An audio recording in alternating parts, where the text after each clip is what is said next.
Ladies and gentlemen, you are now tuned in to the best podcast in the world. And we are here to give you greatness. You dig? You're tuned in with the Green Ranger, the best in the world in the spontaneous. You know you're in our world. When wrestling was real to me. When wrestling was real to me, the Green Ranger, the best in the world, the spontaneous, you know you're in our world.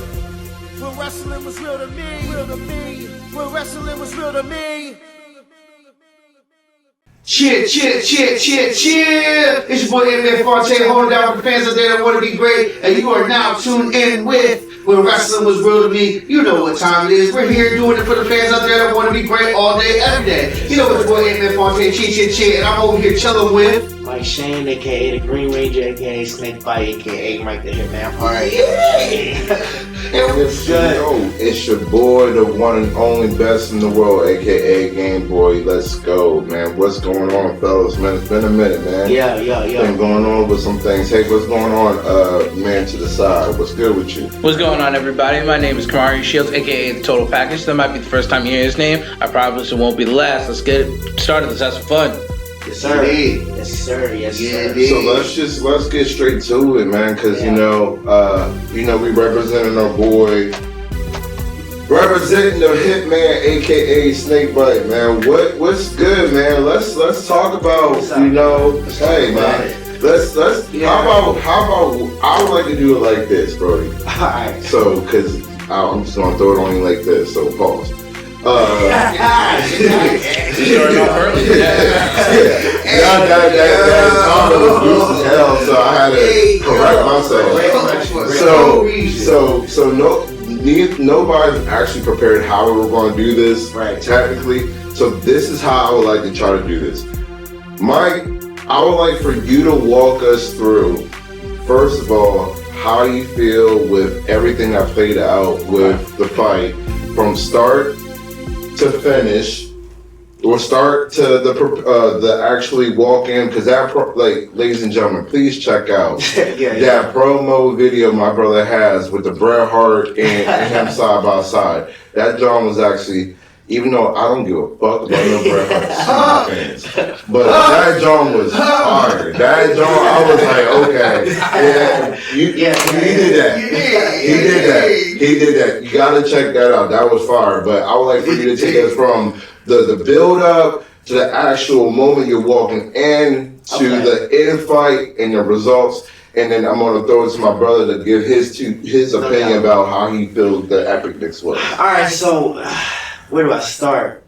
So let me just say this. Please. Physically, I'm okay. You know what I'm saying? I'm not hurt.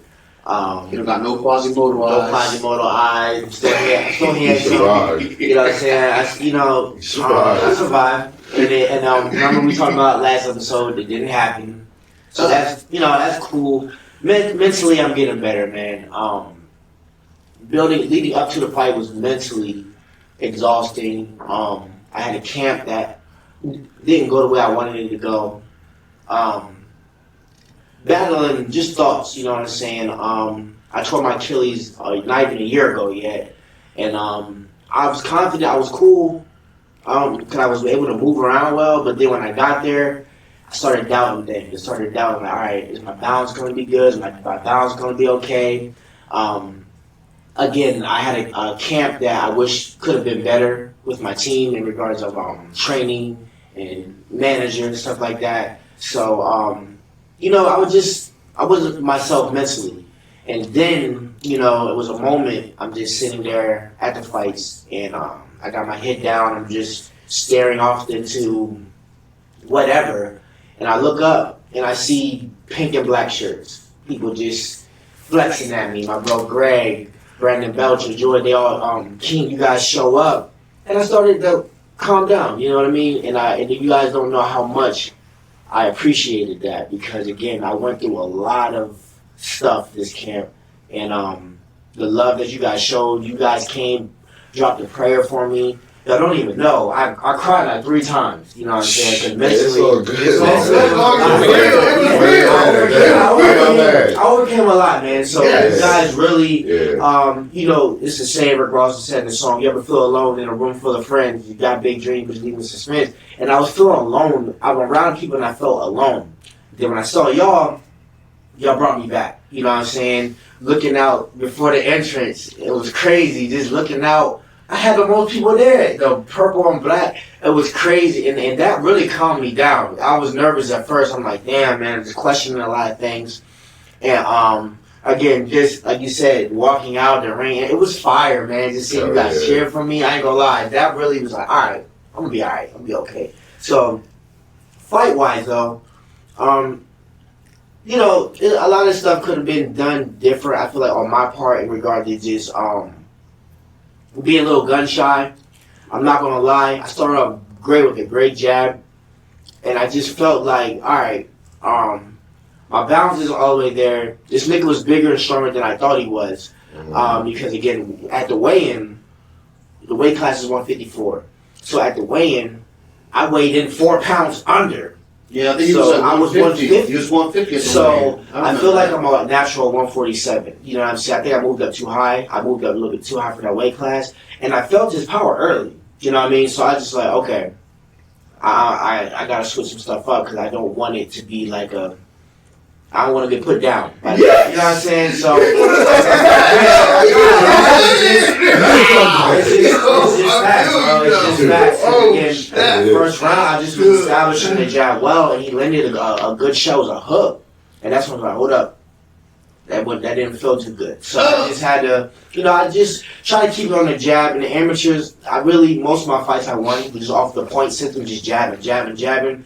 I felt like I could have did more, but I just wasn't willing to take the risk because I didn't trust my balance all the way. So I feel like I did enough just jabbing wise, but I could have done more, and I think that's what cost me.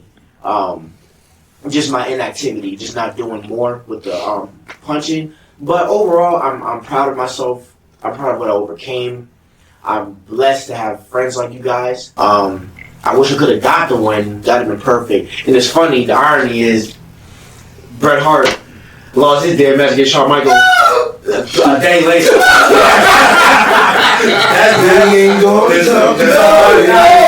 I'm laying down in my in our hotel room, and that pops up.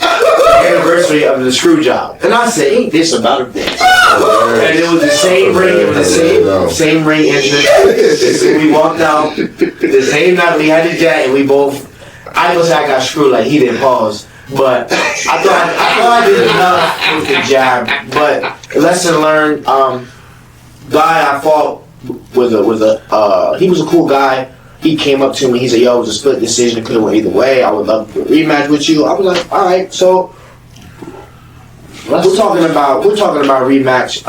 But if I don't, I'm definitely gonna move down to 147. I feel like that's my weight class. Yeah, I'm more comfortable. And I just did, again, 154, I just gotta understand those are bigger people dropping down to 154. So I felt the power difference. They say there's weight classes for a reason. So I'm just weighing my options. Either I'm just going to just hit the weights a little bit more and just stay 154, or just fight 147. I feel like I can fight 147 easy because again, you was at the weigh-ins. I was 150. I was like, what the fuck? Yeah. So real quick question: have you watched the fight back? I watched it over and over again. Okay. Yeah. I won't be extra, but how many times have you watched the fight? Shit. I've been watching the fight since it happened. Okay.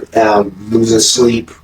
I haven't been able to sleep. I've been dreaming about it, but I've literally watched the fight every day. Okay. Went to a battle. Yeah. And I would just like to say this, ladies and gentlemen, it takes a real champ to put on the gloves and get in the ring just by itself. That's a lot of courage, you know what I'm saying? So just doing that, a lot of people that aren't fighters, they sit there and they say this, that, the third, shoulda, coulda, wouldas, but you don't understand the dynamics until you're actually in the ring. You don't understand the dynamics until you're under the lights, you know what I'm saying? So shout out to my brother right here. He had to do what he had to do. He told you some of his setbacks and he pushed forward. So that's a lesson and that's inspirational for me. I feel like that's inspiration for us just doing the podcast. We started You know what I'm saying? Now we're here, and we're just gonna keep pushing forward. You know what I'm saying? So we already here. It's your boy. And You know what I'm saying? love was crazy. You know what I'm saying? They was like, yo, some white guys like, yo, that was the best entrance I've seen in boxing. Please keep it up. I was like, let's go. You know what I'm saying? So,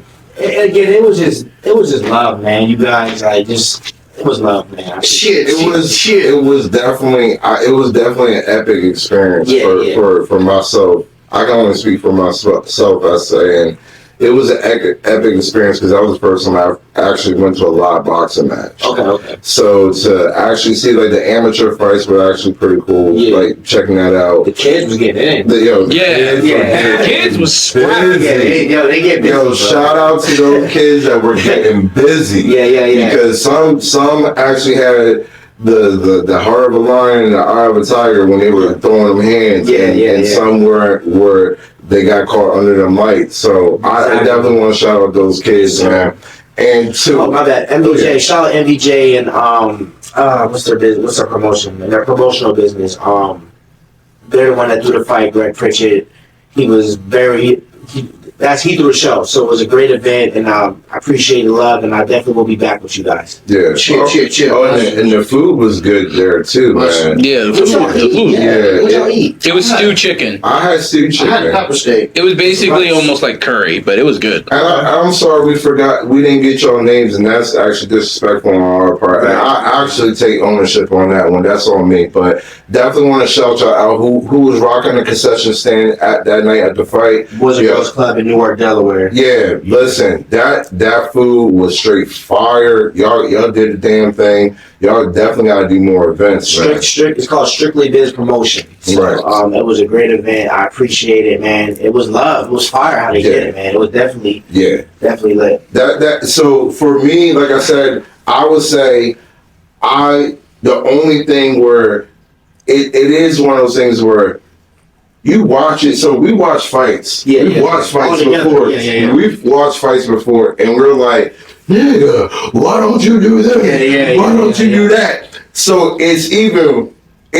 that was the first weird experience for me where it's like you're trying to tell your boy to do something, and it's like at the same time it's like, but it's your boy and you're not in that position, so it's like you can't tell him what to do because he's locked in on the joint. But I just wish Mike just threw that right a little bit more because Mike had so many open opportunities where he could have just dropped his fool. But in respect to the man that, you know what I mean, but Mike had your ass, bro. I don't care what the referee said. I don't care what the judge said. Mike had your ass. If Mike threw the right, your ass was cooked. You were done. And that's the part where I lose my sleep at. Because I'm just like, I think it was more just caught in a moment. Yeah, I respect that. And it's just like, all right, the right's there, fucking throw it. So then I'm trying to find this, and then it's just like, my body just was like, no. And that's why I said I can't. So it's like, but not even as me though, it's like, outside looking in, we all watch fights together, we telling niggas, do it, but actually being in there, Adrian Broner's a fighter I'm always hard on. I was like, he don't throw enough punches.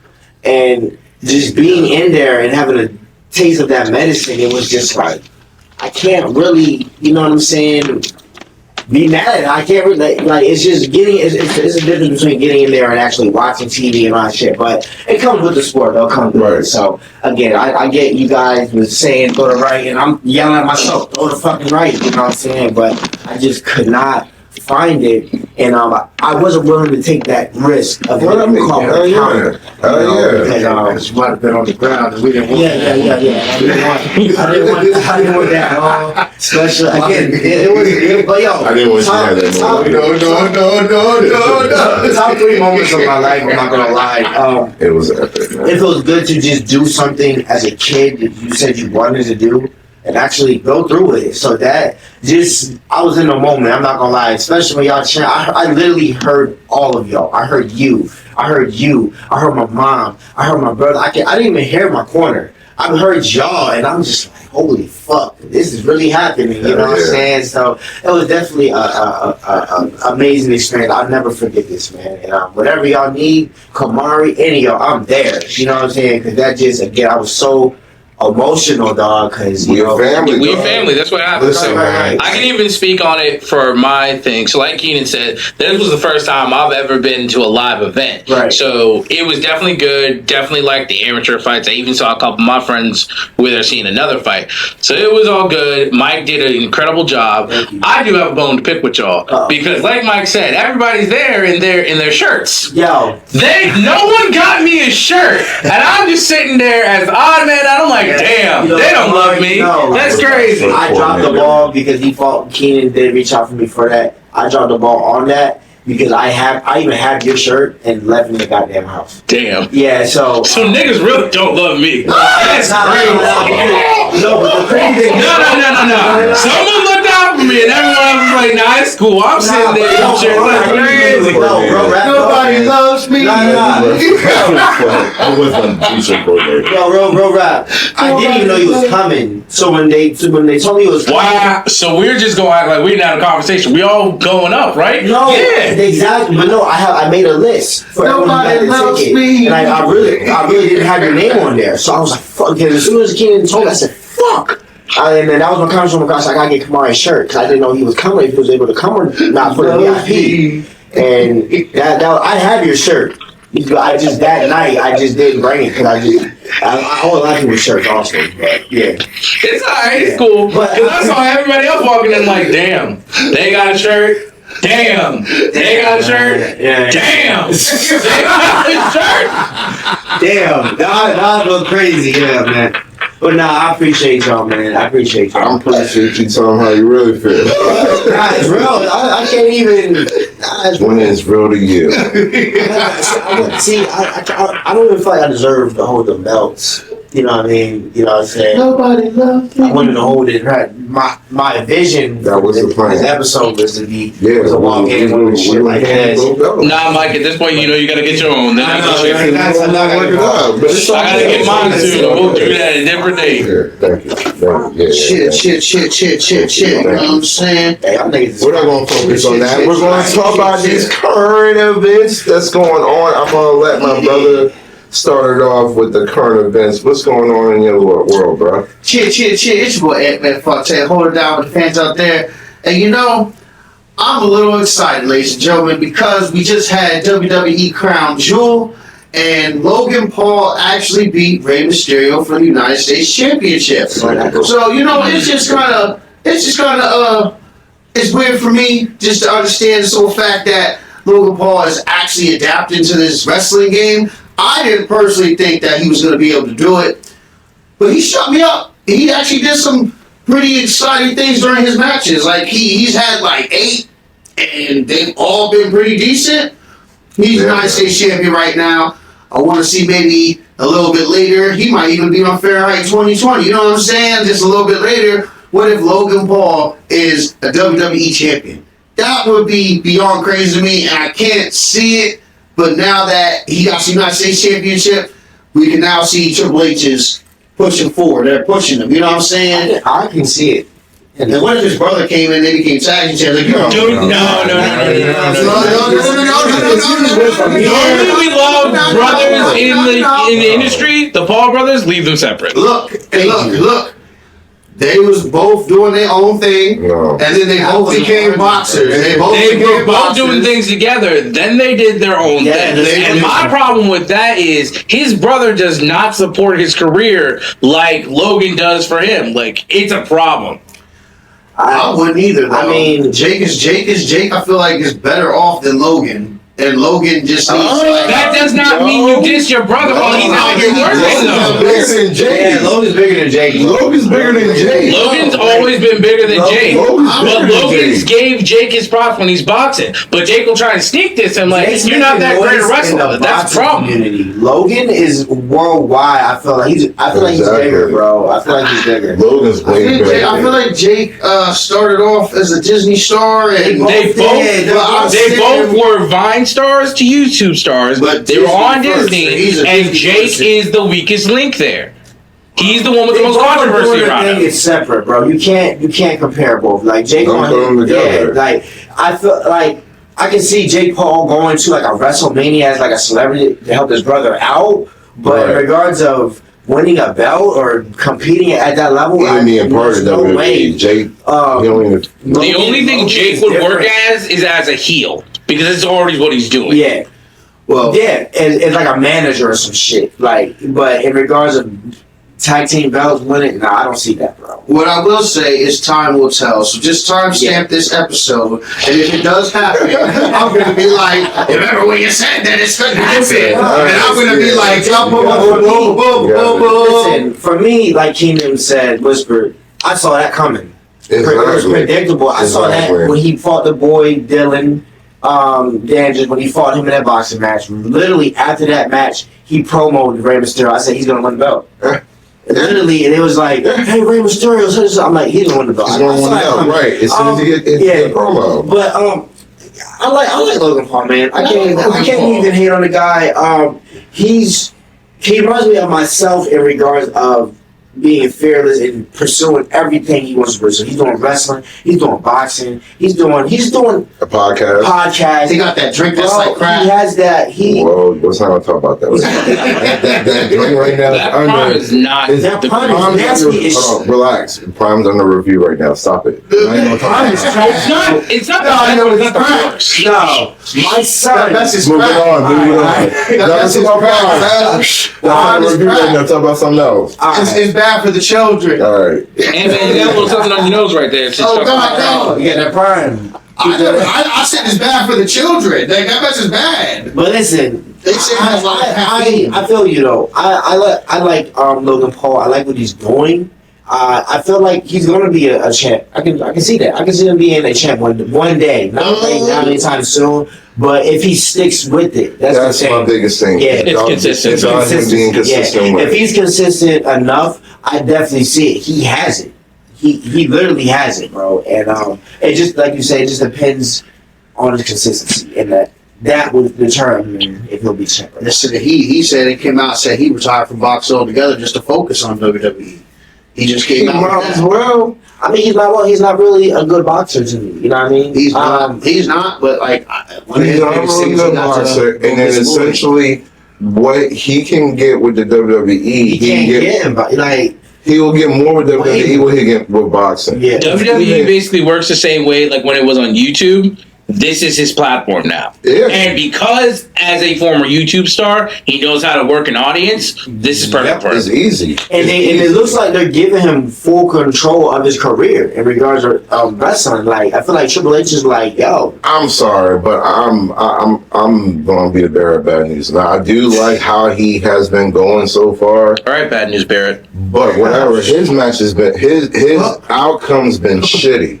Because now it's almost the same thing where every match he's had, somebody's come out of his crew. Now, for all that, you might as well have just them cats come out as his crew when he's doing these promos. Because it just seemed dumb as hell where he has these matches and then where with the one boxing dude, SNK, or SI, I don't give a damn about it. I don't give a damn about it. So, I don't care. I don't. The old man, I'm an old man on the porch. I don't give a damn. Right, it's him. When he came out on 2 matches so far. Of Logan Paul's 8 matches, he's come out on 2 matches. He's had his people from his podcast come out on this match. He's had other random ass people come out on his matches. So that's the only thing where it's like, I'd rather, if anything, if you're going to have these people, already have it built up with them in it. Don't, because the randomness is getting corny now. Like, I don't like, things are being protected. WWE, I love you, man.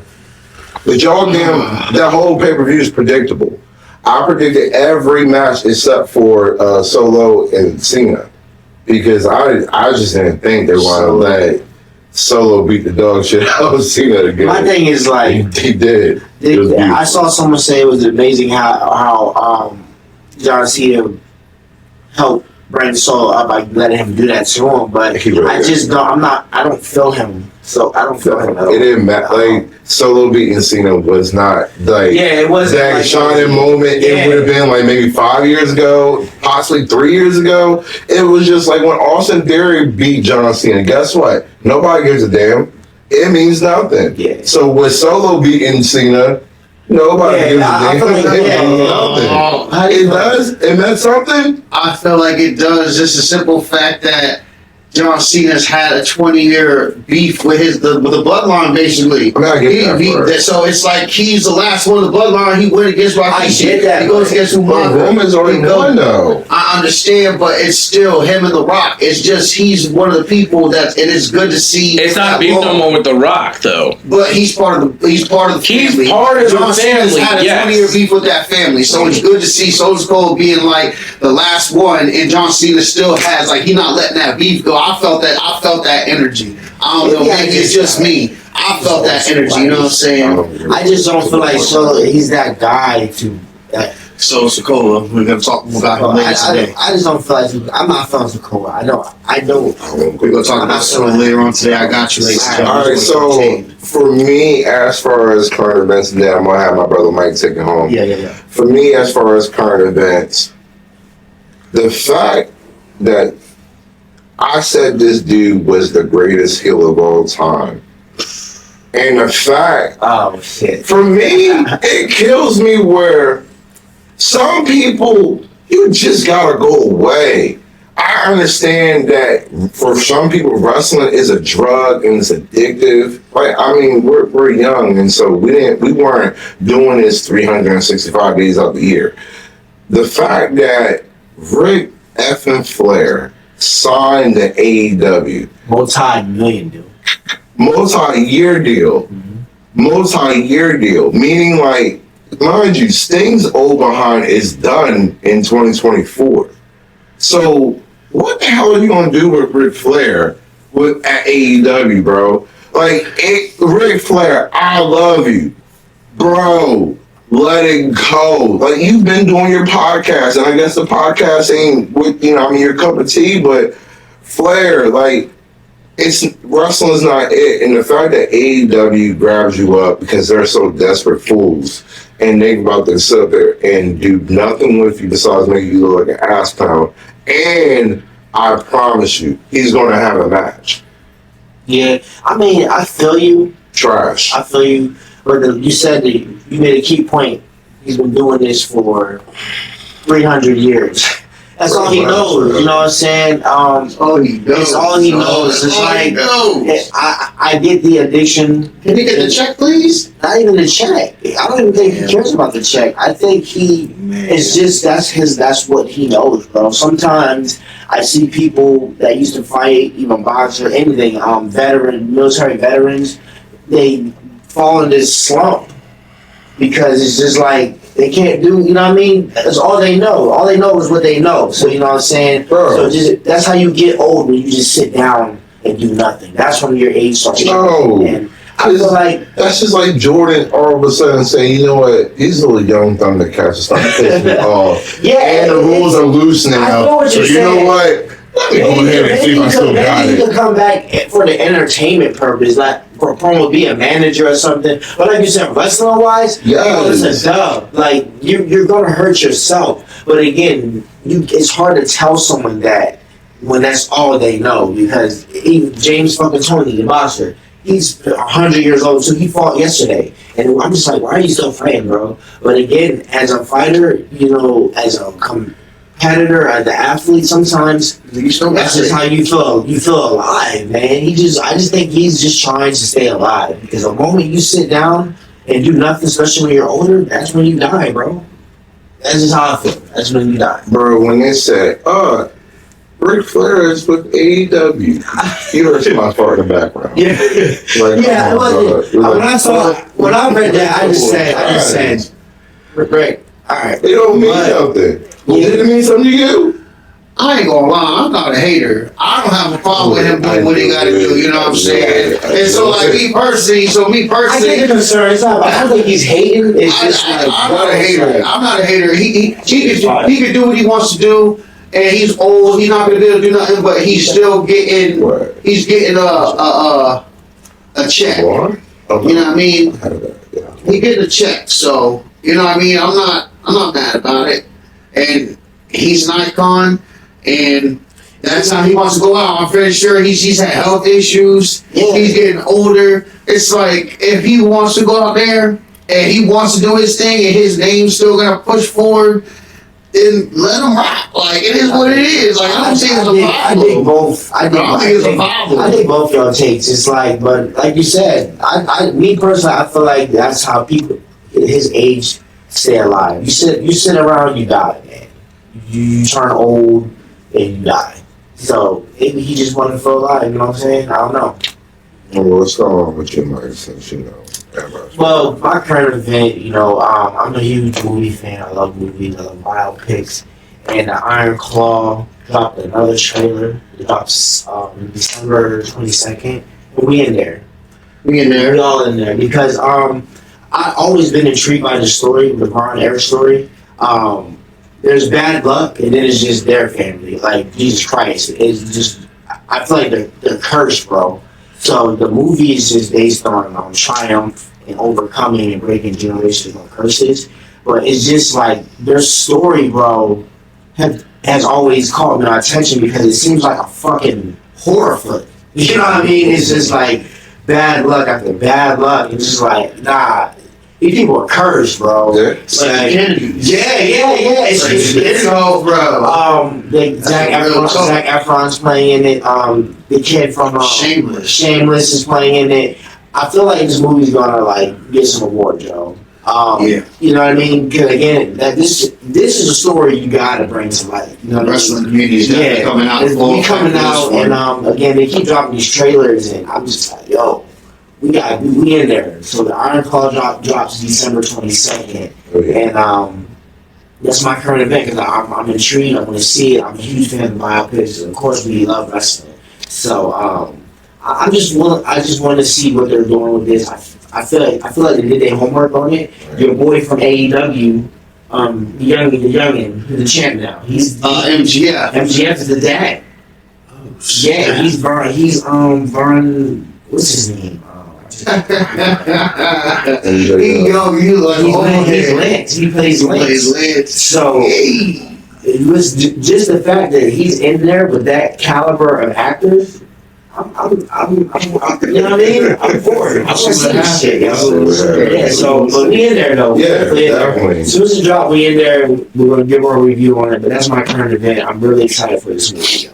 And I'm going to hop on real quick. I'm actually hyped that we are actually going to a wrestling event together. Yeah. When we go December 3rd to the Bob, man, like that drum's actually going to be pretty epic too, where I'm just glad that we're going to, as brothers, we're going to be going to an event. Yeah, we're pushing our platform. It's time. That's going to be dope. Yeah, time. We're going to be at the Bob, baby. Yeah. Wrestling real meet. We're going to be at the Bob, man. Yeah, we're going to be doing our thing, man. So y'all just be on the lookout. We really pushing it. We pushing it. Absolutely. Yeah. But so somebody don't feel left out, total package. What is your current event as well, brother? So my current events that's going on right now, as some people know, I help produce a couple of different podcasts. Some for my professor, I produce one here. But what y'all don't know is behind the scenes, I've been starting to work on my own personal podcast. Nice.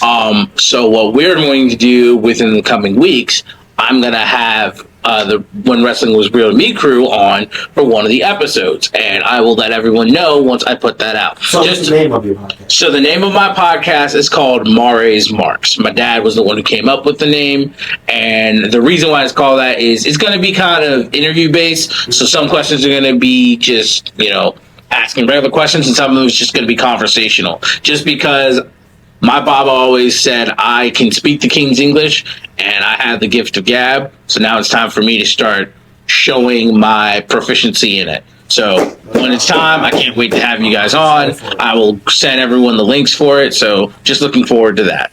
So what are you going to be speaking on in regards of top? It's going to be. It's going to be a little bit of everything. So some things are going to be what I specialize in for tech. Some of it will be just, daily conversation and stuff that's going on. And it's just going to be based on the person I'm interviewing. So sometimes it'll be like a friendly conversation. Sometimes it'll be a little bit more in depth. I'm not putting myself in one box because there's so many things you can talk about. Yeah. And sometimes you don't know what it is until the person's sitting right in front of you. Man, so that's what's going on right now with the crew. So I want to make sure that I give my brother this special personal spotlight because this is my brother's segment. Cheer. It's your boy Ed Fontaine, all day, every day.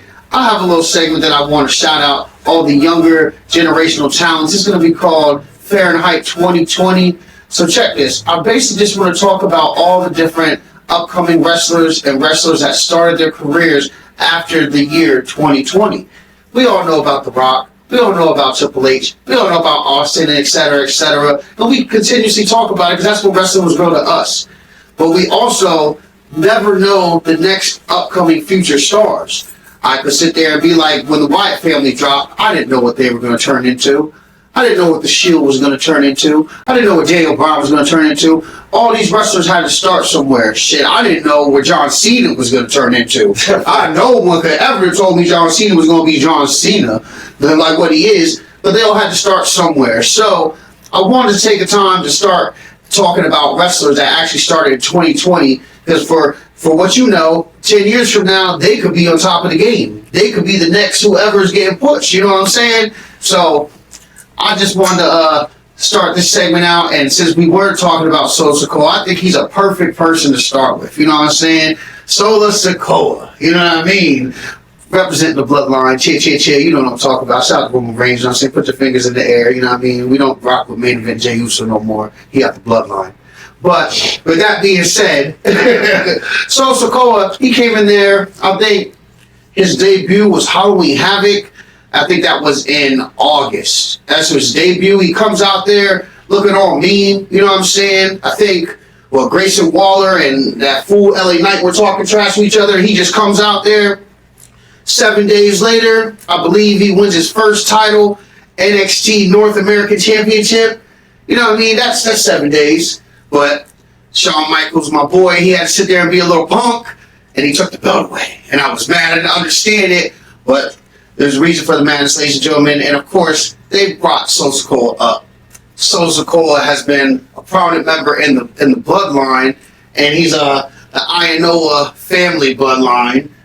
His middle name is Yokozuna. You know what I'm saying? We represent Yokozuna. Last name Fatu. You know what I'm saying? Yeah. Oh, okay. You know what I'm saying? I didn't know that. His dad's Rikishi, Uncle Umaga. You know what I'm saying? But he's definitely been a factor in the bloodline. The brother of the Usos. The brother of the Usos. Thank you, brother. He's the youngest one, right? Yes. Yeah. He's been a major factor in the bloodline and the current WWE storyline.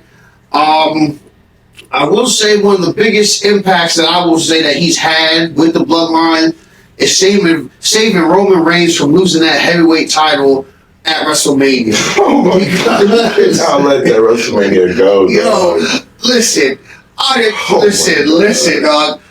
They brought Cody back. This is for the fans out there. They brought Cody back. You know what I'm saying? Cody wins the Royal Rumble. They have this big push on Cody. And I'm just like, Cody's not going to win. Cody's not going to win. Cody's not going to win. And then they drop WWE 2K23. Okay? In that commercial, then it was like, hey, you know what? There's time for a change. And it shows Cody there. And I'm like, well, they wouldn't push him on this video game if he's not going to become the champion. So, they both come out there. During the match, Solo Sikoa gets sent out. And I'm like, okay, Solo Sikoa got sent out. Cody might actually pull this off. At the very end of the match, ladies and gentlemen, finish him. Solo Sikoa comes back in there and takes out Cody Rhodes. And you know what? Lines him up for Roman Reigns to take him out. And now we still have the undisputed champion. You know what I'm saying? And that's thanks to Solo Sikoa. You didn't see that coming? I didn't see that coming. Oh my God. You know what I'm saying? I didn't see that coming. You know what I'm saying? I didn't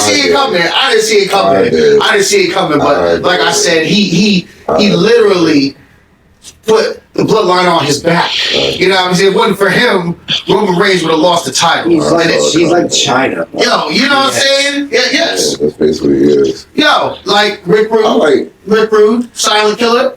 You know? I'm more in China than He's just around in China, bro. He's like, you don't got to talk. He's there. The enforcer. The enforcer. So it's like, oh. I like Solo because he reminds me of Umaga. Umaga was dope. Umaga's underrated too. Super underrated. Because Umaga, he was the culmination of Rikishi and Yokozuna basically put together. How he fought. Because he used that rum shaker, and then he used that no, relax, don't. That's what he called it. Whatever. I'm not talking for Mango on here, but anyway. Yeah, he was like the mix. Like Umaga really was that dude, and for real, he was one of the people that should have beat John Cena too. That's why I hate John Cena, because John Cena beat so many people that he had no reason beating. Or even if he beat them, they should have beat him at one point for the belt at that. But he got so many fake ones. I kind of feel that way about Triple H too, because Triple H got like a whole bunch of wins, and I agree. Somebody should have beat him, but Sting should have beat him at that WrestleMania. Yeah, should not beat him, bro. Yo, hard, bro. Sting Because my whole thing is, you said Sting's better than him? I said during their whole careers with their parallel, Sting was always bigger than him, even when they were younger. Yes. And like when they were in their prime, he was bigger than him starting off, but I feel like Triple H became bigger than Sting. I think, Triple H was on the same level as Sting in 2000s. Yeah. In 2000s. He was on the same level. No, in the 90s, Sting got that. You got that. Yeah. But in the 2000s, Triple H was definitely on the same level as Sting by then. If not bigger. Yeah. And then, but she's still, I don't care, bro. Because Triple H beat every WCW star that came in. He beat Booker T, he beat Goldberg, he beat Scott Steiner, he beat Kevin Nash. I mean, Hogan is like the only one that pretty much that was a WCW big star that actually beat Triple H. But he eventually got the dub back, but it was worth nothing. But we had to settle for King Booker. Hey, whatever, King Booker. Nah, dog. I like that. Yo, I like that one. I like the can you dig it, sucker, Booker T. I want him to win with that little stop that. Hell. King Booker was fire. I'm not doing it, ladies and gentlemen. I'm not doing this. I'm telling you first. King Booker. Wow. Booker was fire, bro. Hell yeah, So you gonna pick King Booker over the regular Booker T? Yes, that's me. I like him. Yes. You gonna pick King Booker over the Hall of Heat? Yes. Whatever. That's what I promise you, Booker T would take King Booker over Booker T. Hell yeah. He can't dig it, Yeah. sucker! He can. Nah, yo.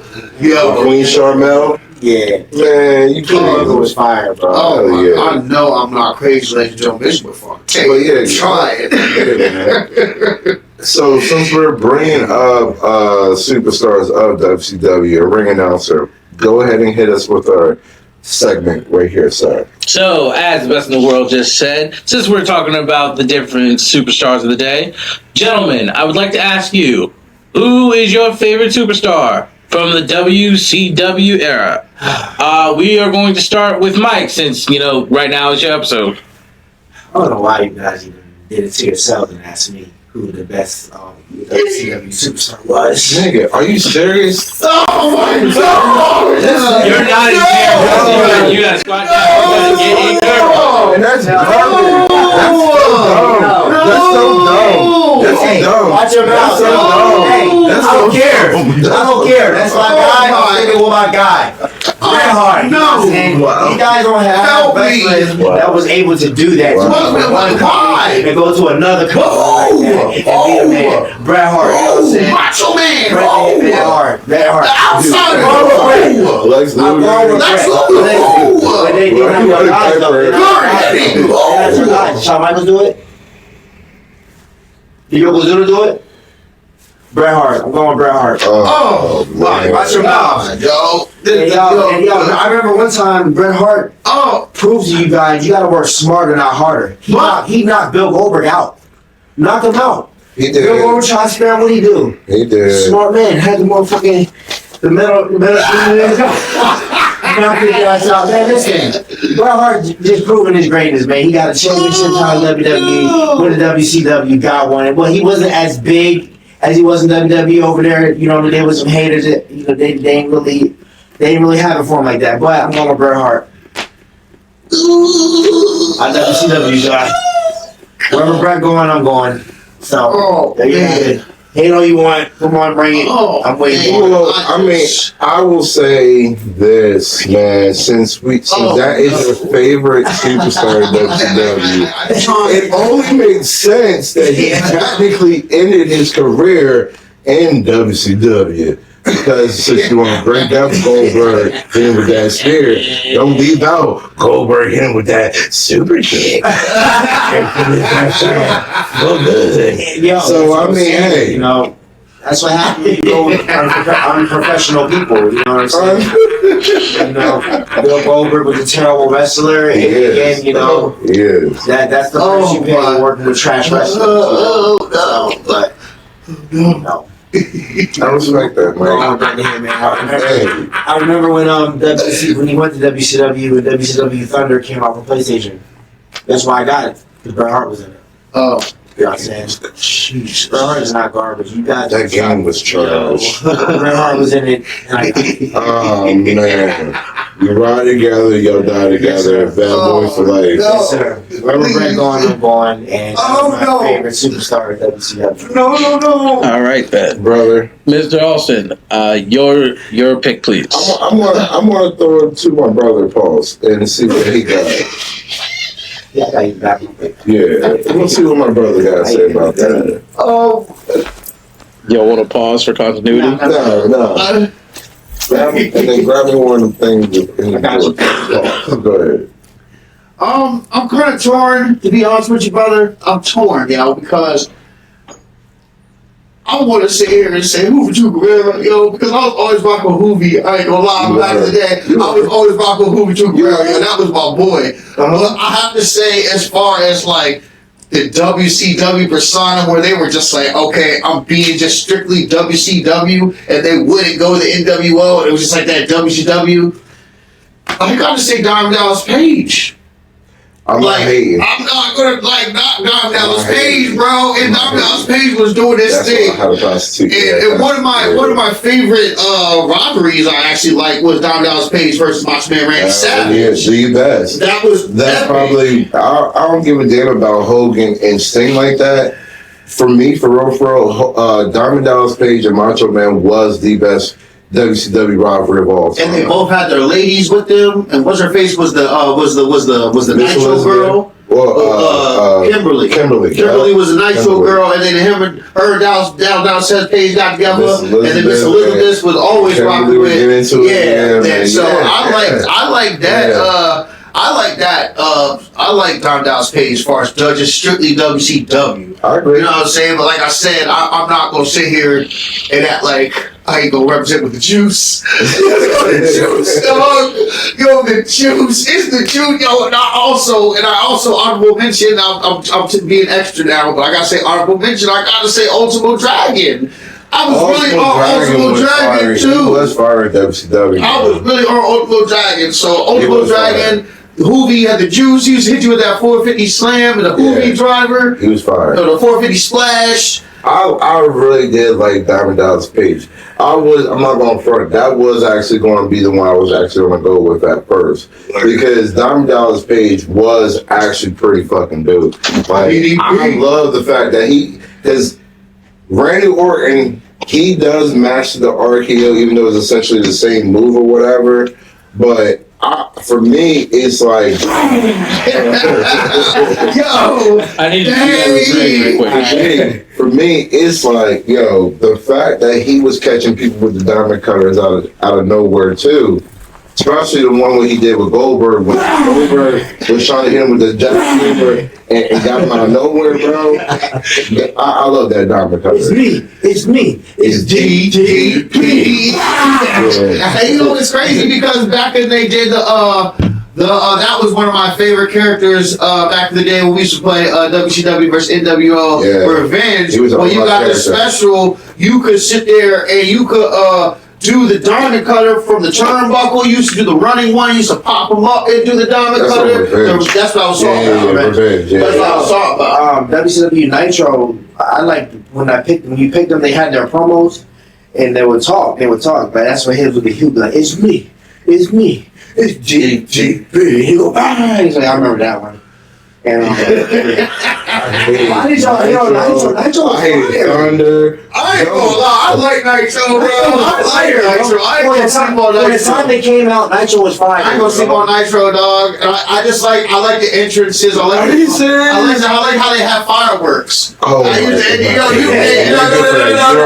do like that. Yo, and back in the day, used to be hype when we used to come out there in the games, and some people ain't get no fireworks, but then they would give you the ultra fireworks. You used to be like, everybody got fireworks, and you ain't get no fireworks. I used to always say that shit, dog. I hated Thunder. I hated Nitro. The only thing I hated it was Mayhem. I hated Mayhem.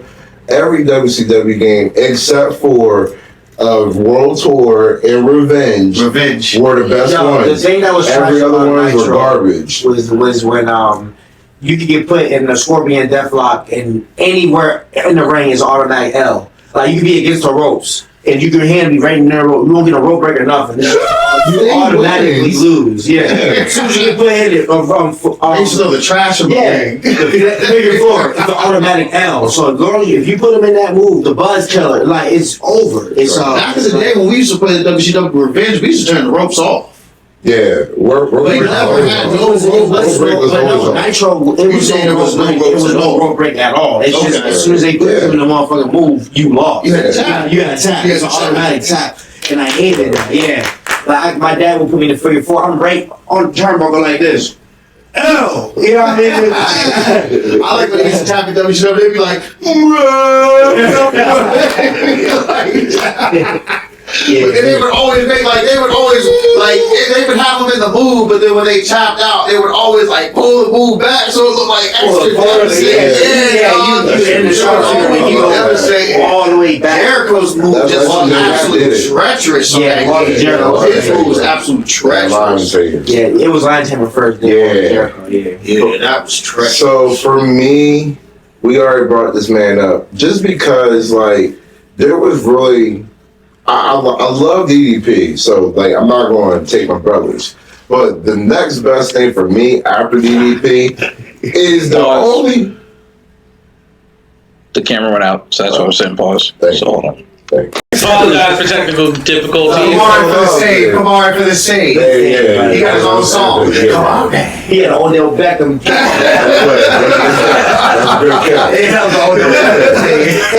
So for me, DDP is a great choice. That's why I'm not going to take that choice from my brother because that was actually pretty epic.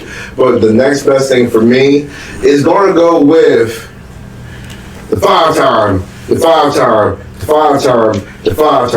WCW champion, Booker T. I mean, for me, who else was they pushing like that? They were pushing old white dudes, but there was this one black man who was actually putting in the work. Facts. And they were like, yeah, we gotta actually stop playing with you, dog. We want to split you from your brother. Harlem Heat, one of the greatest WCW tag teams of all time. They split up Harlem Heat. They had Booker T do his thing. He was a multi-time television champion. He had that crazy series with Chris Benoit, Yeah, 7-7 match. And that's where just matches like that. First of all, they didn't have best of 7 matches, period. And they had one with Booker T and Chris Benoit. Now, granted, we ain't gonna talk about Chris Benoit because he don't need to be talked about. Why? He was a good wrestler. We'll save that for one of your moments. I'm not gonna talk about Chris Benoit. But Booker T, he can put on classic matches, though. And the fact that when WCW died, he was the last champion. Nobody can take that away from him. That's always going to be in the books. If Booker T was the last WCW champion, and for me, that's my favorite WCW superstar of all time. I can dig that. Yeah, I can dig it. Brett wasn't going there. I'll probably run back too. They had a match together too. Yeah. Who won that match? I don't remember. Makes sense. It makes sense. Alrighty then. Well, with that said, we're gonna move on to our next segment. Now, for all of us wrestling fans, we know what the bread and butter is. We know what the big time is, and that is the pay-per-view, the main events. So, gentlemen, our next question is: what is your favorite all-time pay-per-view? And this time we are going to start with the Ant-Man. My favorite pay-per-view, ladies and gentlemen, is I'm biased and I've already spoken about this, but I'm still gonna have to go back to WrestleMania 33. WrestleMania 33 to me was just beyond epic. Again, I was there live. I got to see. It was the first. It was 6 hours. It was 6 hours. Okay, I got to see Shane McMahon versus AJ Styles. I got to see Brock Lesnar versus Goldberg. Brock Lesnar gets the belt. I got to see the Hardy Boys come back, which was one of the loudest sounds I have ever heard in my life. That is one of the loudest. And I even though they won the belts that night, I was mad because I wanted Enzo and Cass to win. Because Enzo and Cass at the time, they were doing what they got to do. You got to see Triple H versus Seth Rollins. I got to see Naomi win her first championship, and she's from Orlando in the 6-man SmackDown match, women's title. I got to see the 4 Charlotte Flair, Becky Lynch, Sasha Banks match. That was epic. I got to see Randy Orton and Bray Wyatt. I got to see Roman Reigns versus The Taker. You know what I'm saying? Like, it was a good pay-per-view, and it was long, and it was in Florida, and it was the best weather. We were outside chilling. It was 75,000 people. I was there. That's my favorite pay-per-view of all time, ladies and gentlemen. Hands down. I just gotta say, I love that. I hate that pay-per-view. The New Day was the announcers. That was a good one. Is it because you was there, or is it because it was good? It was good. It was because he was there. It was there. It was because he was there. It was because he was there. It was a good one, bro. I'm not sleeping on that one. And bro, it was a good pay-per-view, but I just was wondering if you stuck between because you was there. I said I'm biased, but that's my favorite, man. I was there. Like I said, nowadays, ladies and gentlemen, this is what you went viral on, right? Yes, this is what I went viral on. Now, ladies and gentlemen, they be doing.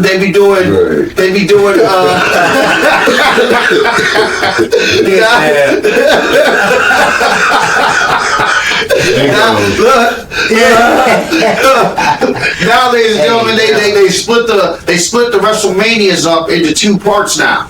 This is the very last one where it was just straight WrestleMania. And like I said, when you're in Florida and you got that good A-class weather and you just outside with 75,000 wrestling fans, you know what I mean? That whole experience was just epic. You can't replicate that. You know what I'm saying? So yeah. It was one with real with him, so I'm not gonna be an asshole. Yeah, please don't. Yeah. You know what I mean? Don't be, haters are always gonna hate. But that card was absolutely trash. They told me he was gonna say that, but haters are always gonna hate. You know what I'm saying? The best hater in the world is right over there. That's what he Reigns' his name So, is. like, Undertaker losing to Roman Reigns was garbage. Whoa. Yeah, I was wild. How dare you say over? Like, come on. That's why you had that epic look on your face. Like, Exactly. I can't believe I it. feel like it was. I ain't gonna tell you how you feel, but But Randy Orton versus Bray Wyatt, it was just, I got to see all my superstars. exactly. And it was just I'm not taking that from phenomenal. you. Yeah. Seth Rollins came out there with the fire. It was the Just- greatest pay-per-view because he experienced it. Chris Jericho. Haters are going to hate, and like I said, that's what I'm going to hold it down for the fans out there. They want to be great. Chit. I mean, yo, that's shit. Speaking of shit, you have motherfuckers yelling shit. Right. That was fire. That might be something. You might be on something with the shit. I was in the room with my son going shit. He hates LA Knight. That's I mean, please, yo, we're not gonna talk about LA Knight on this episode. This episode dedicated to me. LA Please not Ant. talk about LA Knight, please. LA Ant. I ain't no LA. LA Knight is trash. Say we're not doing that, yo. LA Ant. No, it's Ant-Man 14. Don't disrespect me, bro. That's Ant-Man 14. Don't disrespect me. Nah, because Leonard Hawktown, you know, like that ain't shit nobody. You know what I'm saying? You're the LA Knight fan, I am. so you can. If you want to be an LA Ant fan, then be my fan. I would love it. Wow. Cheer. No.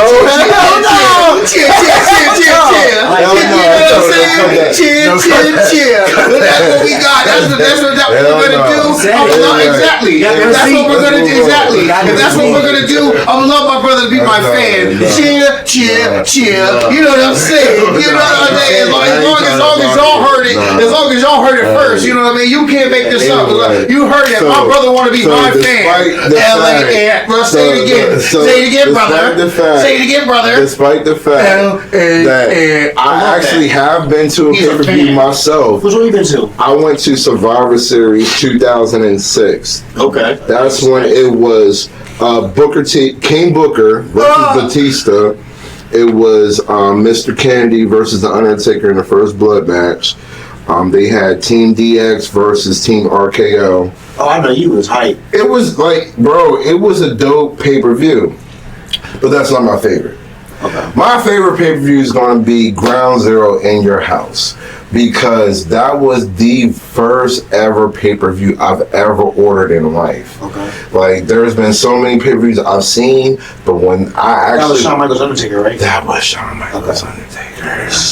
That was fire. When first of all, you know what I mean, Mom, miss you, love. I appreciate you, because when she allowed me to, when we were going through some transitions, and when I was going through this transition, you had that old epic, you pretty much can get whatever you want type deal, and I was like, Undertaker versus Shawn Michaels, first ever time, let me get that pay-per-view. And she said yes, and that was the first, man, when I take that too? and I take it. That's Why would he not at that point? Because we was on there. We was on that back in the day. But just the fact that you got to pick the remote up and you not doing something, because you know back in the day when you got to order stuff, kids just didn't care and they just hit the confirm. Yeah, confirm. Yeah, but when I was actually legal with it, when I actually could hit confirm, when it was all good, and your parents said, "Yo, without even thinking, like, stressful, damn, right?" Yeah. It hit, boop, it was like, I was so hyped. I was like, "Yo, it's golden." I mean, the pay-per-view was pretty decent because it was the first ever triple threat match between Farouk, Savio Vega, and Crush. I was always on Savio Vega. Yeah, like it, because they were the original Nation of Domination, and they actually split up. So like that triple threat match was it was decent. It wasn't, because I've watched it again and it was pretty sad when you actually watch it back.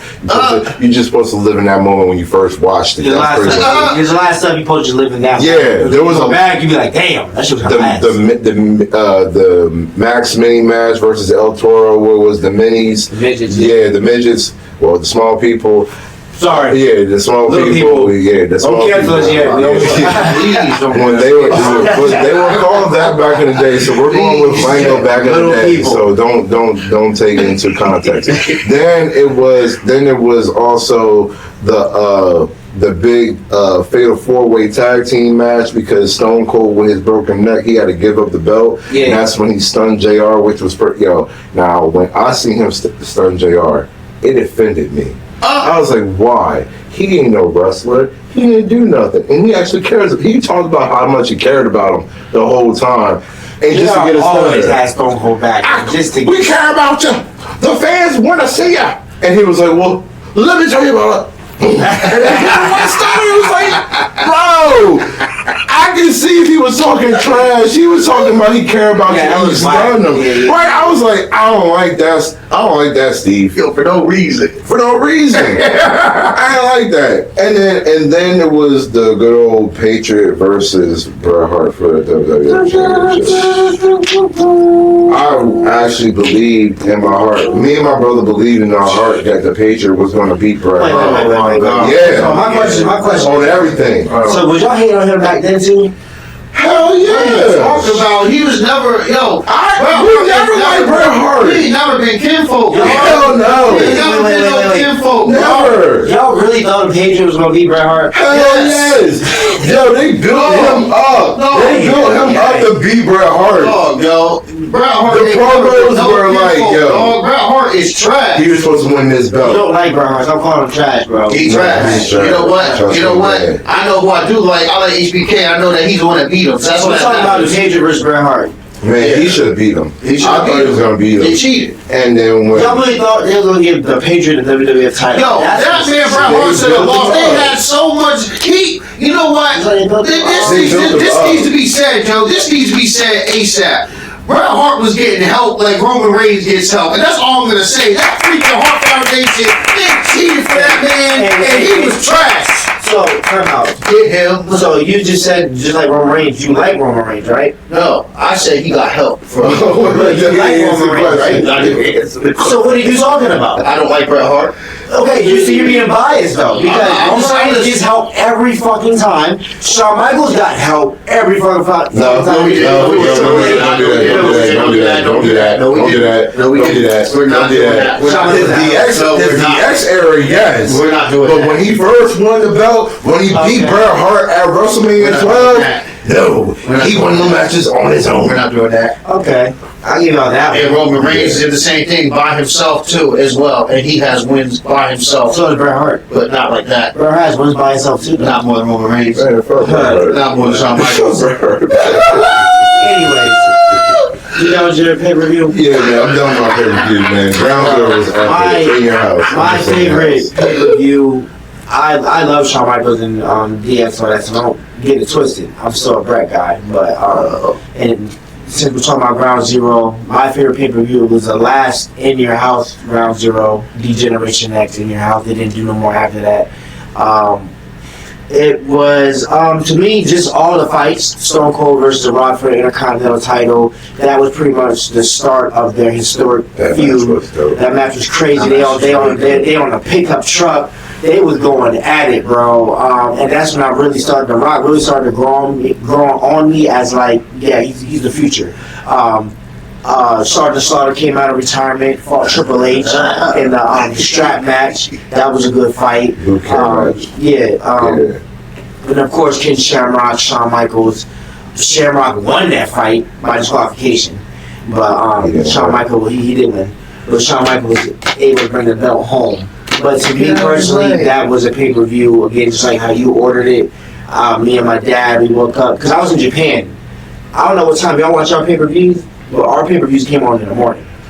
It was Damn. Yeah, it came on at 10 in the morning. Hell Yeah. no. Who's in Japan? Ours come on at 8. Nah, bro. Every morning it so from Survivor Series to Groundhouse to WrestleMania, it always came on at 10 in the morning because we stayed in Japan for like 6 years. But that was one of the pay-per-views that stood out to me. I loved how they had the arena with the DX logo. It was fire, though. I loved how Shawn Michaels came out with the DX trunks. Never before had that. So that was probably my favorite pay-per-view with Shawn Michaels in your house, D-Generation X. I ain't mad at it. It was a good lineup. The fight was good. Sergeant Slaughter coming out of retirement. You know what I mean? Him and Triple H was beefing and shit. And it was cool. I liked it. They just disrespect Sergeant Slaughter. They you know? disrespected the They- hell out I of Sergeant remember when they wore the little face mask. They were saying he was spitting on them. Yeah, it's about his chin and joint. Like, yeah, The disrespect. yeah, they disrespected, bro. But that was one of my favorite pay-per-views coming up. Was It was another match. Hold on. I Jeff think Jarrett and Undertaker. That's what it was. Mhm. Jeff Jarrett and Undertaker. I think never mind, that wasn't Ground Zero. That was. I was thinking when Goldust lost Marlena to Brian Pillman. That was Ground Zero. That was Ground Zero. That Yeah, was SummerSlam. with the break. Okay, Nah, yes, with the okay. break. That was okay. Because you I remember, like that story. Goldust beat Brian Pillman at SummerSlam, That's and he okay. had to That's wear the like dress. after, yes. He had to wear the dress. Wear the dress. So then he wanted to rematch. So then they had a rematch at Ground Zero, and Marlena had the brick in her purse. Yeah, trying to give it, and yes. Because I could never, because I was mad at when that happened. I ain't gonna hold you, yo, because I still never understood the combination between Marlena and Goldust. I just couldn't. And I thought Marlena was just on some different type time. And then when Brian Pillman made her turn goth, yo, I was disgusted, yo. Because some people can do the little goth look. Marlena was out there with the gold dresses and just looking good. And then when she made her put that mascara and like the leather and stuff on, I remember they made Brian Pillman wear I that wasn't dress. doing it, no. I loved it. I hated it. I loved hated I was it. like, okay, Marlena, I see you. That way he was, yeah, dog. I was like, okay, Marlena, I see you, girl. Nah. You got a favorite pay-per-view? Because I would mix up the pay-per-view. I So don't. I was talking about the SummerSlam one. And then Ground Zero was right after the SummerSlam. So, yeah, I wasn't a fan. I get it. I like Marlena, like her with her little cigar, and she was coming out here chair to chair.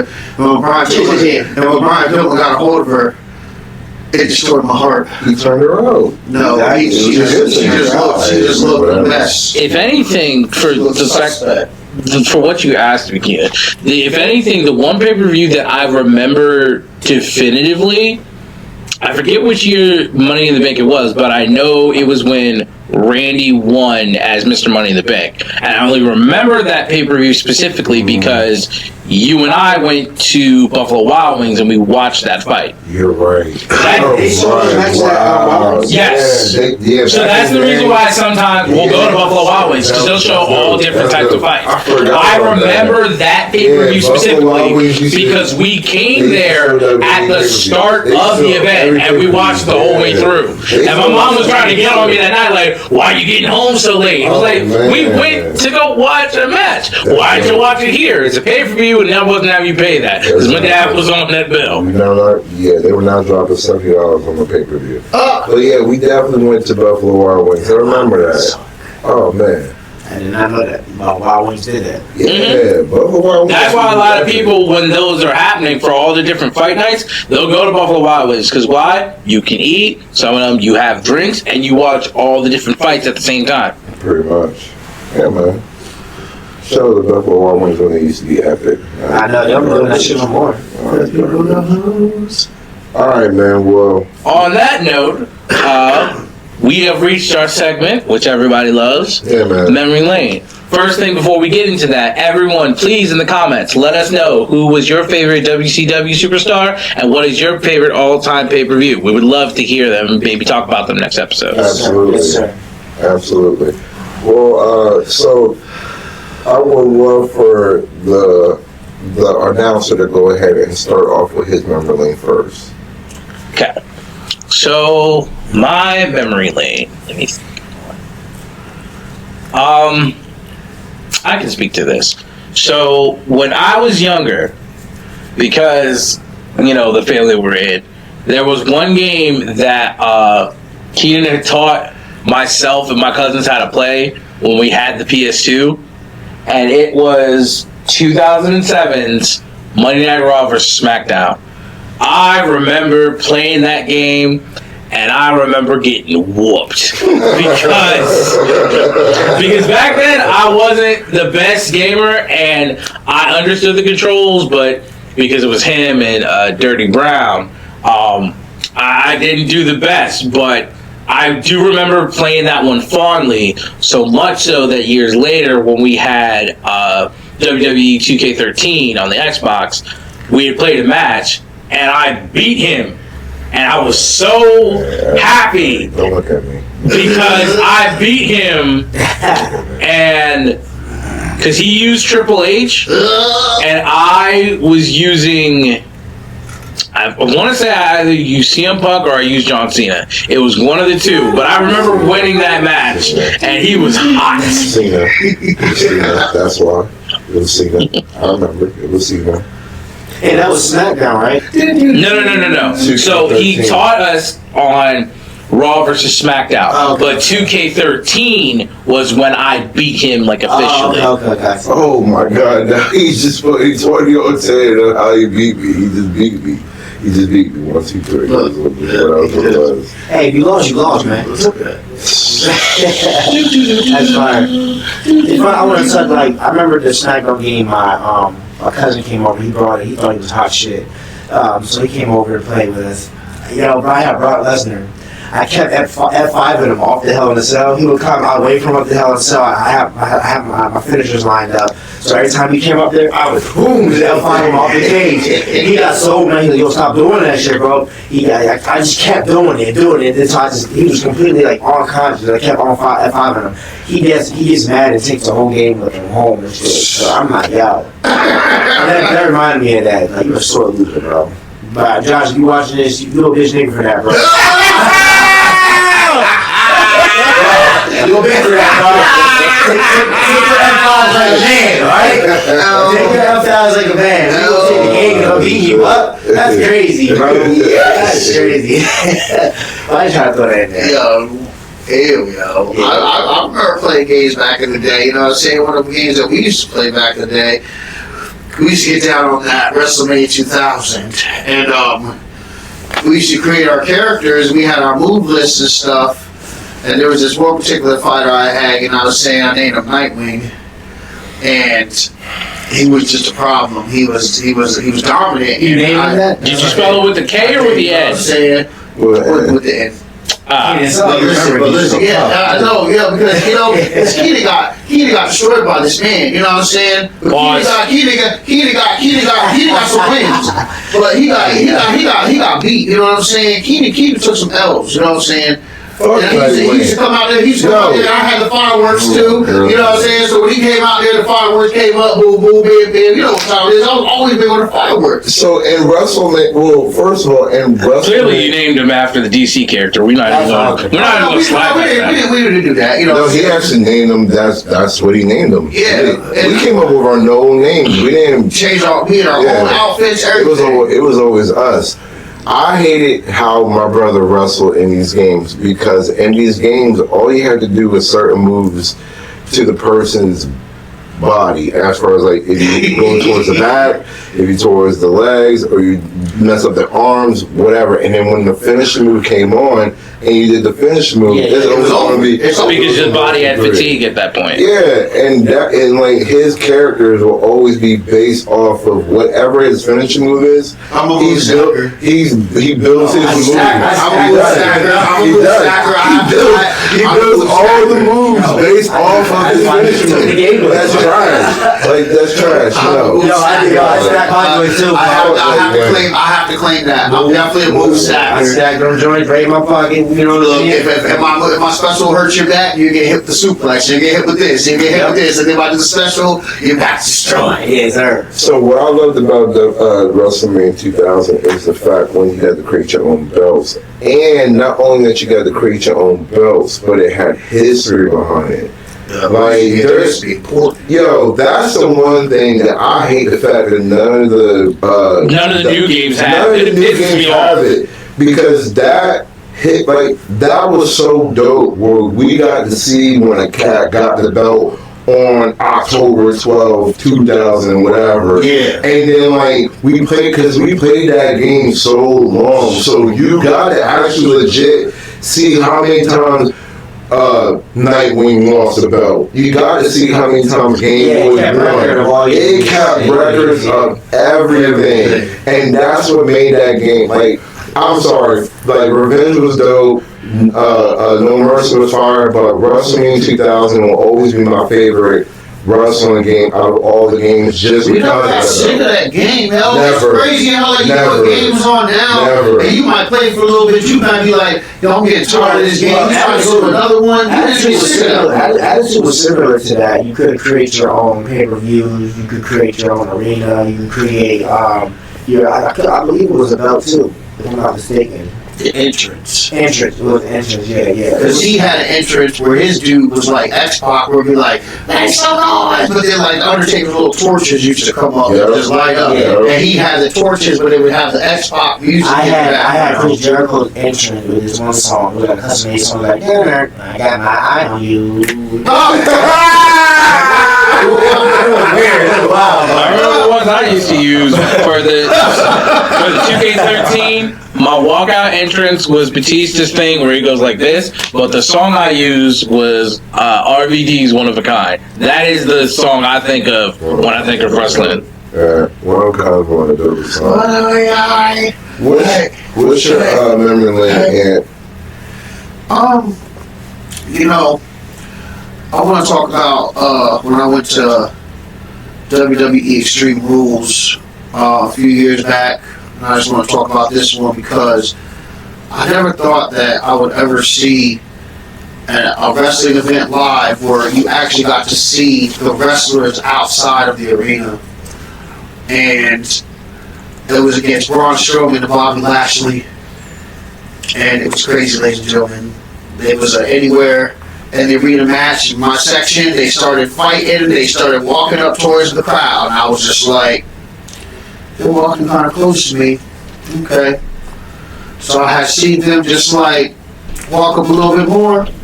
And I was like, they're too close. So I looked to the left, looked to the right. And I was like, let me just get up out this seat and let me see what's going to happen. So I started like walking out the little tunnel. I had a little jog going at first. And I was like, let me just chill.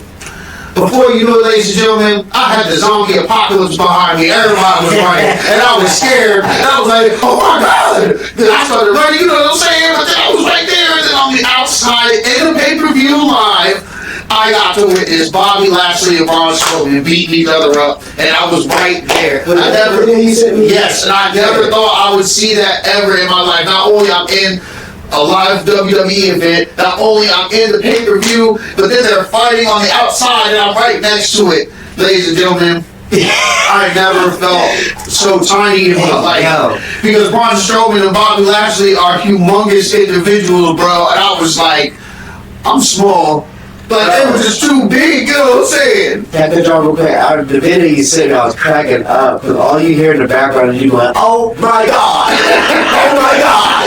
Oh my God! And I was cracking up. I never thought I was gonna be there. No.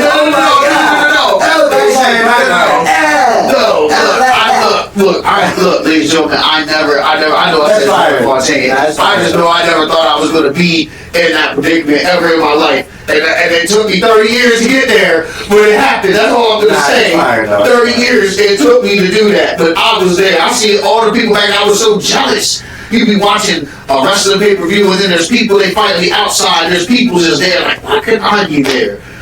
So from my memory lane, I'm going to, since we're talking about like meeting wrestlers and stuff, I will never forget the first time I went into the Dover Mall and seen Virgil. Wait, what? Virgil's in the Dover Mall? Yo, what? You've never seen Virgil in the mall? No. Alright, so peep game, right? So, and I'm like, this is a good story actually. So the first time, well, I'm walking in the mall, and I'll never forget because it's basically around the center where Santa Claus is normally at. Yeah. Around the Old Navy area. And I'm walking by, and all of a sudden I see the $1 Million Championship on the table.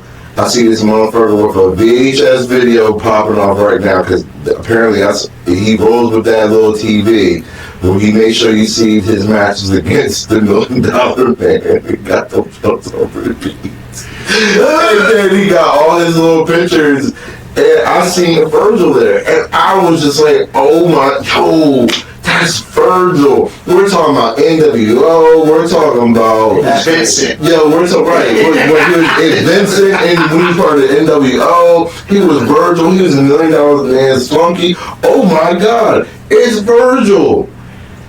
I want to say like 2 years later, I see Virgil again in the Dover Mall. Now it looks a little sadder because it's like, okay, bro, like, and the Dover Mall at this point ain't like the Dover Mall like it used to be. This ain't like Jolly Tom ain't popping off no more. You know what I mean? It ain't jumping like it used to be. They had a McDonald's in the mall. McDonald's, right? Yeah, McDonald's is still there. Chick-fil-A, and the McDonald's Orange still there. Julius. I want to say, no bullshit. A year later, Virgil was there at the mall again. And then that's when I come to realize that first moment was like the only epic moment of my life because now So you're like, all right, then. you're like, what are you doing? Like, yo, what are you doing here? Like, yo, like that's why like it's bad because when you listen to people with podcasts, they make fun of Virgil because like that's all he does is go to rinky dink in the hole in the wall type Jones with his TV, with his $1 million belt, and his little photo picture. Yeah, Virg. I thought Virgil was like so disrespectful. Like, I felt like he was like literally a slave. Like it was so bad. Like I couldn't watch him, bro. I just felt like that he was. Ted DiBiase disrespected this man, bro. He made him take off his boots and stuff. Like I couldn't do it, bro. Slave treatment. Yo, I could not do it with him, bro. And I was just like, it gotta be better than this. But he was the same. Hey, He was still the same house cat when he went in the NWO. Yeah, As Vincent. Yo, he was just next to like Hogan and them. It's like when they would like come in there, they would always try to like fight people. They would always let him get beat up first. He would always get like thrashed, yo. They go to hit with the bat, bro. He always be the first person to get hit with the bat. Virgil. AKA Vincent. Damn, Virg. Yeah, man. So, I didn't know he was in Dover. Yo, he's been in Dover, man. No.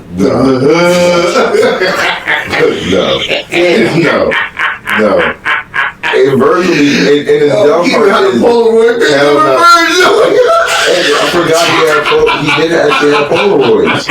He actually did have Polaroids, but no, I did not say Polaroid was Virgil. Yo, you remember the little cardboard cameras? Yo, you remember the little cardboard cameras? No. You had to take it to Walmart and get the mellow. You know what I'm talking about? Kodaks. No. You used to have a little cardboard camera. I like Virgil was at the mall, bro. Yeah, man, Virgil used to be at the mall. Virgil was at the I wonder mall. where he's from. I don't know. Yo, I don't know. Was this like table full? Hell no. Yo, Virgil was Virgil is always so like that's the thing where they make fun of him. He goes to like Comic Cons all the time, and he be the only like the table that nobody goes to. Yeah, son. Yo, they disrespected Virgil. If I ever see you, I'm taking a picture, bro. I got to because I just want to ask him if it was worth it, bro. He really got played. Virgil autograph signing. Oh damn! Oh my God! I'm trying to see. No!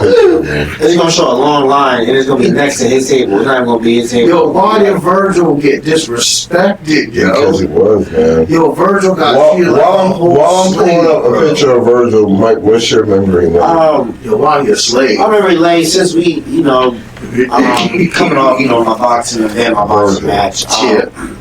Y'all remember 1998, the Brawl for All? The boxing? Yeah. They had the boxing, so pretty much those that aren't familiar, the Brawl for All started because, the roster, the WWF roster at the time was completely full, and it was hard to get everybody on the show. So Bradshaw was in the background one day, popping his, talking his trash, talking his noise, talking like how he really feels like he can physically beat up everybody in the backstage. Like he got hands. So Vince Russo came up with this idea. It's like, fuck it, we're gonna have a boxing match, Brawl for All. Everybody gonna be. That's crazy. Yo, we love that people. We looking at this Virgil sign and he here Dolo, bro. Hold on. Why he look like that, bro? Look at his face. Yo, bro, these pictures are crazy, bro. Yo, why they do it, yo? Virgil look. Oh, I'm sorry, Virgil. Man. Virgil look like Bubba Gump, bro. Yo, Oh, the $1 million belt. I told you he stayed because that's the only thing that if you look at that, you're gonna pick up and recognize who he is.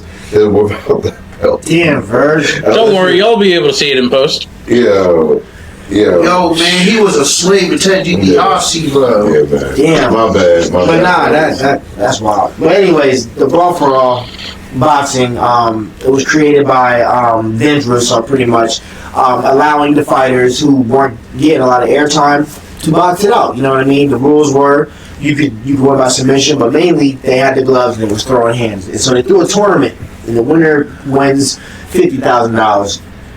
A lot of wrestlers got hurt. I remember seeing Hardcore Holly get packed up. Bart Gunn. No, Steve Blackman lost too. He didn't get beat up as bad, but Bart Gunn ended up winning the whole thing. He won the $50,000. Dr. Death tore his ACL. Yeah. And people really got hurt in this shit, so that's why they kind of stopped doing it. But this was the most disrespectful shit I've ever seen in my life. So Bart Gunn won the $50,000, right? Won the tournament. Vince McMahon had this bright idea, like, hey, congratulations, here's your money. But guess what? You get to fight a real fighter at WrestleMania, Butterbean. They put this poor man in the ring with Butterbean, and Butterbean knocks bro's head off, bro. Almost killed this dude. It's just like, bro, why couldn't they just let him win the $50,000 and go about his business? You don't put him in the ring with a real live pro boxer who really does this for a living. Heavy-handed, and bro, he almost... When he hit this dude, bro, he almost killed bro, man, for real. Bad. He knocked his head home. It was bad how Butterbean did him. And I was just wondering, like, was it worth it? Was that $50,000 worth it, getting your head knocked off by Butterbean like that at WrestleMania? I'm saying. But, yeah, that's my memory lane, man. That was a time, again, I already liked boxing, so I thought it was pretty cool watching wrestlers box. They were trash, but it was fun. It was fun watching, but come to find out, that all started from Bradshaw. You know what I mean? Because Bradshaw really liked the fight backstage, and he really thought he could kick everybody's ass, and which he was proven wrong by Bart. But yeah, so that's my memory lane of the boxing. Do y'all remember watching that? So on Vice TV, they have this thing called Dark Side of the Ring, where they actually do an episode of the Brawl for All. Oh, okay. You need to check that out. It's actually pretty funny because it goes into details where Bart Gunn, he's just watch it. I ain't gonna ruin it. I need to watch that because I watched like the very first. I think the last one I watched was with Owen Hart. That's the last one I watched. I know it was Owen Hart, and then it was the jet plane. That's the only ones I watched. Plane Ride from Hell. Yeah, that was a good one. Plane Ride from Hell, that was good. But yeah, they have one for Brawl for All. Bart Gunn's on there. Oh yeah, Bart Gunn's on there. So yeah, it's pretty good. Do they speak on the Butterbean and all that? Yeah. Okay. Oh yeah. We're gonna check. Yeah. Oh yeah. Bro, Butterbean did him dirty. He brings that up where basically the funny thing is because how you're saying it, I thought it's just Brawl for All, Dark Side of the Ring. Okay. I thought you actually watched it because basically it was a reward punishment. Exactly. That's what it was. I'm a kid. And that's what he said. He says that in the episode. Wow, I didn't know. Yo. Yeah, it's like we got bro, it's like a reward punishment. I'm an 11-year-old kid. Yeah. Bro, just won the money. Why you gotta go and fight this man? And the crazy part is like the sad thing is that Bart Gunn never had a singles WrestleMania. Every time he went to WrestleMania was when he was a smoking gun. It was Bart Gunn. Billy Gunn. So the fact that was his one and only WrestleMania moment, that's fucked up, bro. You get your head like just bashed in. Yeah. He did him. Again, as a kid, I'm thinking, he did bro dirty. Yeah. And It was bad. it was bad. That was a brutal knockout, bro. Yeah, that check shit that changed Dark his Side of the life. Ring. Oh, I gotta check that out. Check that Dark Side of the Ring. Yo, Shit. What's up, Total Package? What's your memory lane, man? I went first, remember? he went. Oh, my bad, man. My bad. Well, ladies and gentlemen, since I just cut the man off and everybody just hit me with the fugazi, we're going to sit up there and say thank you once again for riding with us. Cheer. Another episode, we did our thing. We hope that y'all enjoyed this content that we keep on pushing out, throwing to y'all. We got some other content that's actually coming out, more this and that episodes that we want y'all feedback on how this and that when we actually put more of them things out there. I gained a new fan today. Yeah. I'm really hyped. Yeah, man, we got I'm real hyped. Who didn't hear about this? Kenan. Oh my god! All right. I thought He gave me a new LA ant, you know what I'm saying? Oh, Kenan, I became his fan, man, and I'm just so You're hyped. fucking clapping? Yeah! You know what I'm Guys, thank you saying? guys for the love and support. All the messages, the kind of words I was getting from my fight. Again, thank you for my team for showing up for me. I will be back. I don't know when yet, but we'll keep you guys updated. But again, I just want to just thank everybody for the love and the support. It means a lot. And thank you for following the podcast, man. And thank you for the new followers. We see y'all. And we appreciate it. With the new subscribers, we're almost at 90. I don't know if y'all peaked that or not. Yeah. Cheer. So by the next time we shoot, hopefully we at 100. But yeah, just keep on tuning in, brothers. We in there. You did. And don't forget, next episode is supposed to be our holiday special since we're going to be tying in Thanksgiving. Yes, sir. Yes, sir. We're gonna talk about what we gonna eat, you know what I'm We gonna saying? be eating, Pass the man. peas like we used to do. Pass the peas, like, you know. Yes, sir. Yes, sir. Pass peas.